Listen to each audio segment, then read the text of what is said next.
నారా భువనేశ్వరి గారి ప్రసంగం చూస్తే స్పష్టంగా అర్థమైపోతుంది చంద్రబాబు నాయుడు పని అయిపోయిందని.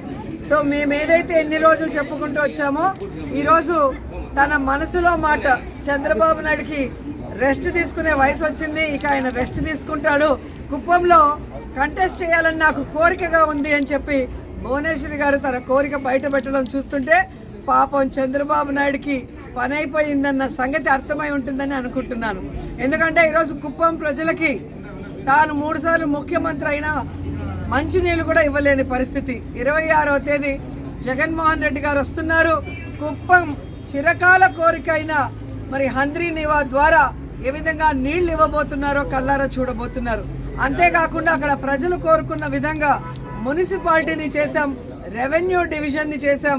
ఈరోజు మీరు చూస్తే ప్రతి కుటుంబానికి సంక్షేమాన్ని అందిస్తూ ఈరోజు ప్రతి ప్రాంతాన్ని కూడా కుప్పంలో అభివృద్ధిని చేస్తుంటే ఇక చంద్రబాబు నాయుడు పని అయిపోయింది, ఇక్కడ ఆయన కూడా గెలిచే పరిస్థితి లేదు అనేది వాళ్ళకి అర్థమైంది. కాబట్టే తెలివిగా మా ఆయన రెస్ట్ తీసుకోవాలి, నేను కంటెస్ట్ చేస్తానని భువనేశ్వరి గారు చెప్పడం చూస్తుంటే అందరూ కూడా నవ్వుకుంటున్నారు. పోనీ ఇప్పటికైనా ఆమెకు అర్థమైందని. సో కుప్పం ప్రజలకే ఏమీ చేయని చంద్రబాబు నాయుడు ఈ రాష్ట్ర ప్రజలకు ఏమీ చేయడన్న సంగతి రాష్ట్ర ప్రజలకు తెలుసు. కాబట్టే కుప్పంతో సహా 2024 175కి 175 జగనన్న కొట్టబోతున్నాడు. ఈ రాష్ట్ర ప్రజలకి మరింత సంక్షేమాన్ని మరింత అభివృద్ధిని అందించబోతున్నారు.